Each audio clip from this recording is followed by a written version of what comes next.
What is going on, Pokemon community? It is Achilles018 here, and today we are back at it with shiny Galarian Slowpoke. Last time, we beat Bee and Opal and took a nice stroll with Opal back to Hammerlock. There's much more to do, and I'm ready, so let's go. After dropping off Opal at the western gate of Hammerlock, we head east toward the center of town, presumably to our next destination. On the way, we see Bede standing idly near Hammerlock's gym, presumably to confront Oleana and Chairman Rose. Bede asks if we have come by to rub it in his face that his gym challenger status has been revoked. Before I can tell him that's exactly the reason why I'm here comes Opal, and for once, she isn't here for us. She springs to life and adores the insane levels of pink, although it's more like purple to me, that Bede possesses, from his eyes to his clothing.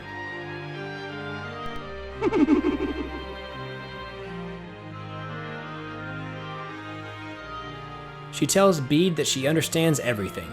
Miss Eavesdropper here knows that Oleana set Bede up, and that this whole situation with the mural and Stow-on side was all an inside job. She begins to groom Bede into becoming her successor, which is really neat to be able to see in-game. Bede and Opal ride off into the pink sunset, and I'm headed to Circhester, where the next gym awaits. Running along the eastern Hammerlock Bridge, of course it's time for a battle with Hop, who's waiting for me. Just to show the battle in Stow-on side wasn't a ruse in Hop's character arc, Hop again has changed a vast majority of his team. This was a beautiful development for Hop's character, and I applaud Game Freak for committing to go in this direction as opposed to having Hop return to normal too quickly. This solidifies that Hop really is struggling to find himself, and he's too caught up in being who he thinks he's supposed to be.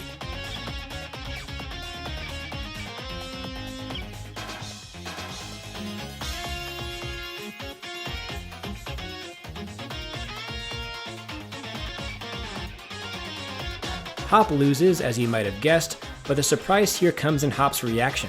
He isn't discouraged, in fact, he's smiling.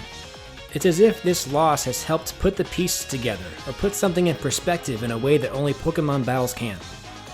After Hop leaves, it's a short walk through some interesting ruins of an ancient settlement or building. There's a good bit of storytelling being told by the environment, and I love when games do things like this.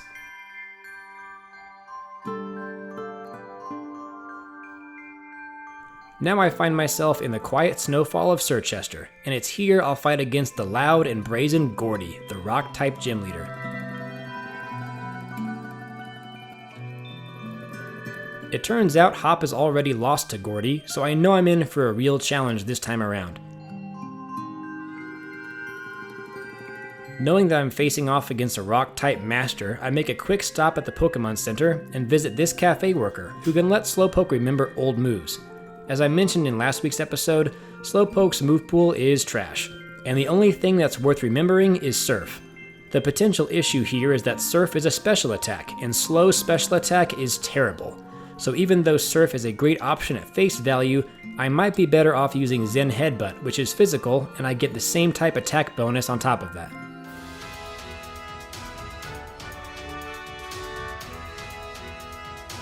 Oh boy, gym challenge time. This challenge revolves around holding two rods, which by the way have significant historical roots as something called divining rods or witching sticks, used by early settlers to find water underground in aquifers, but I digress. The mechanic here is that when you're near a pitfall, the rods will flash and vibrate. Well, this experience was remarkably more difficult for me this time around, as I'm using a wireless controller that doesn't have vibration. All the flashes are very hard to see for me against the brown sand. Time for a quick trainer battle, and I get to test Surf against a rock type, and Slow stats pulled through for us, and could you stop that? Dang it. Dang it. Finally made it to the... Hey, there's more. Dang it. Dang it. Dang it. Dang it. Dang it. Oh ho ho, I am not falling for that. Dang it. Please, no more. Ironically, the final area was actually easier. Though the sandstorm obstructs my view of the terrain, it makes the flashes easier for me to see, so I actually get through this section relatively unscathed compared to the other sections. Time to take on Gordie. My plan is to set up some defensive power early with Curse, and then spam the super effective Surf. Gordie is such a cool gym leader, and I think he's criminally underrated in these games. He doesn't get much screen time, but he completely steals the show, from his attitude to his outfit, rock bling and all. So normally rock types are physically tough and slow. Ho ho! So Gordie just pulled what is called a standing Arabian front flip, and I am in such shock. Oh man, Gordie is my favorite gym leader now. It's official. Gordie starts off with Barbarical, and I am struggling to get defenses set from its Razor Shell attack, which also cuts into my defense. Not to mention it has a good chance of landing a critical hit, and I might need to toughen up Slowpoke a little bit. We head back to the area of Much Wild to take on some tough Pokemon, or at least as tough as I could find.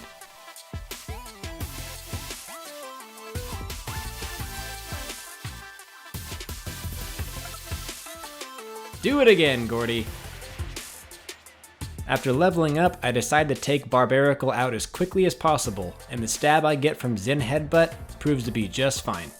Barbie crumbles after my latest attack, and Gordie sends out Shuckle.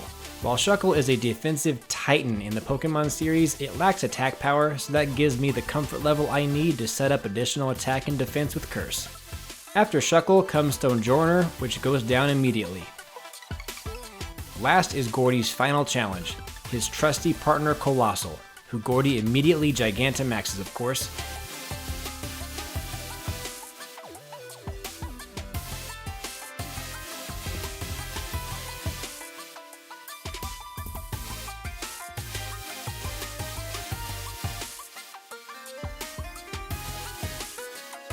Colossal gives it all he has, but Slowpoke is holding strong. Colossal has a 4 times weakness to water, so I assume Slowpoke's water attack will hit hard, and I am shocked at how little it does. I guess I know what move I'm using next turn. I go back to good old trusty Max Mindstorm, and wouldn't you know it, Colossal comes tumbling down. They say the bigger you are, the harder you fall, but Gordie handles the loss with absolute class and a smile on his face. Another awkward handshake, and the rock badge is mine. Just 2 more, Slow.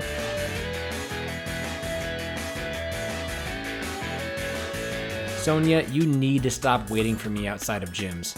Sonia is suggesting we celebrate the victory by heading to Bob's Your Uncle, a restaurant that looks so out of place to me.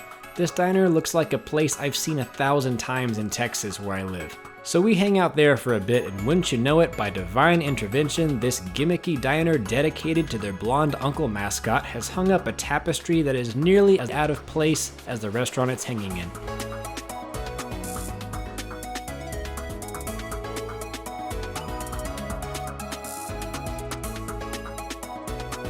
Continuing the tour, Sonia suggests that we head to the Hero's Bath, which I'm not gonna go there, but this whole scene is just so uncomfortable.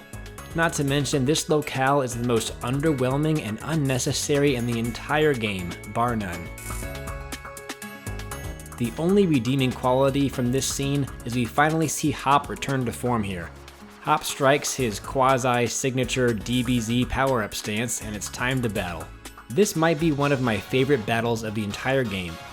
Hop sends out Dubwool and shouts, "I'm counting on you, partner," and the connection feels so real.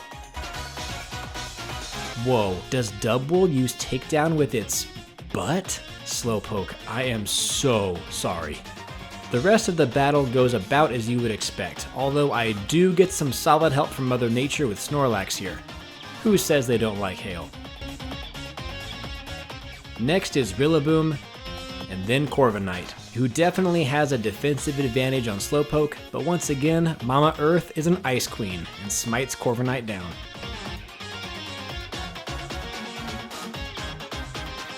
Finally, we have a new addition, Pinurchin. Okay, this is gold. I land a crit which knocks Pinurchin out, but the crit initiates dialogue where Hop basically says, "Hang in there, buddy, we'll get him right back," and Pinurchin just faints immediately. I know it's just code and programming, but it makes Hop look so oblivious. With the battle over, Hop heads off to the next town, and even Sonia makes a genuine remark that Hop seems to have shook off the gloom that was hanging on to him. Huh, he must have just used a Leaf Stone, I guess.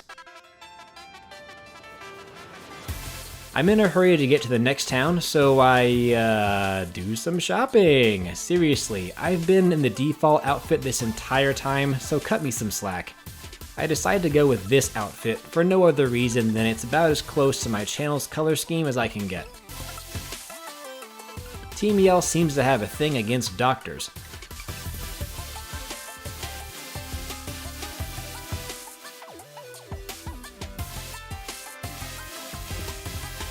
I give Lanoon a quick whomping and Pangoro right after.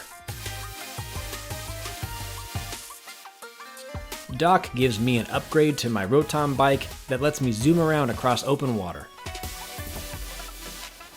I hit the incredibly short Route 9 and I'm instantly at Spikemouth, but something is clearly wrong. The town is closed off to any gym challengers and we're stuck outside. Marnie yells at me, and even though literally everyone else is closer to Marnie than me, I'm the one who hears the message and goes round the gate to a not-so-secret entry. Marnie's quid pro quo is a Pokemon battle in exchange for letting me into town, so I accept her challenge.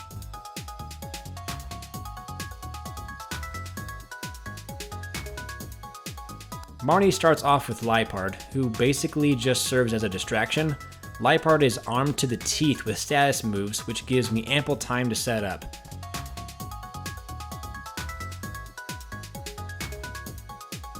Scrafty puts up a bit of a fight, but Toxicroak and Morpeko go down with one hit. After the loss, Marnie vows to meet me again in the Champion Cup for a match of the ages. I again use the move relearner as my Zen Headbutt is completely negated by Dark types, which is the gym leader Piers' specialty. Marnie talks to me for a bit, gives me Piers' league card, and I've never seen this dialogue before. Yeah, one healthy Pokemon is all I need, what about it? Wait, where am I going? You get right back in there! Oh, you have got to be kidding me.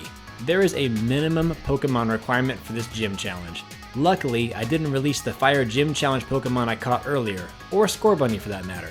I get past the gate, remove the Pokemon from my party, and then Team Yell starts coming out of the woodwork.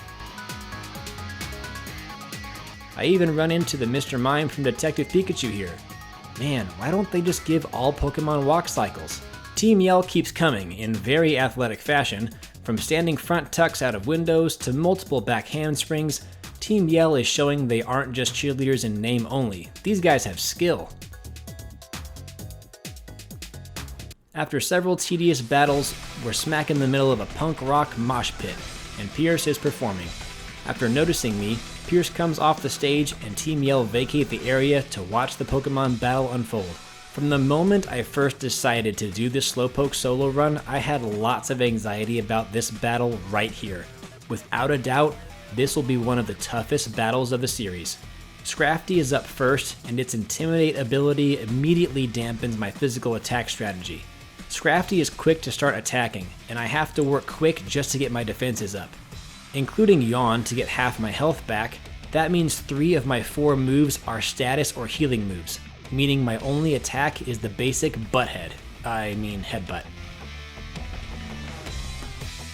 Malamar is up next, who defeated me several times, so it was great to see him go down. Pierce's runner is the fan favorite Obstagoon, who spammed Obstruct for protection and Shadow Claw for super effective damage, but it just wasn't enough. Last but not least was Skuntank, who always uses Sucker Punch then Toxic, so I heal with the first turn to make Sucker Punch fail, then Headbutt for the finish. Skuntank's Aftermath comes into play, but it's not enough to knock me out, and Pierce literally goes down, and the Dark Badge is mine. Marnie was watching the match, and it's revealed that she and Pierce are siblings. Pierce intends to give the gym to Marnie after her gym challenge, but she lovingly refuses, saying that she would rather reach higher and be the champion. Okay, Sonia finally isn't here outside the gym and the world is ending? Leon has just arrived on the scene to investigate the Pokemon Dynamaxing at random, which is causing the rumbling. He takes off to be a hero, and I chase after him. I fight through a crowd to get to Leon, and I've somehow already missed the action. Pop shows me a news report on his phone that somehow has already been written, edited, and published with a photograph for visual appeal. Something weird is happening here, and I'm gonna get to the bottom of it. Next stop, Hammerlock.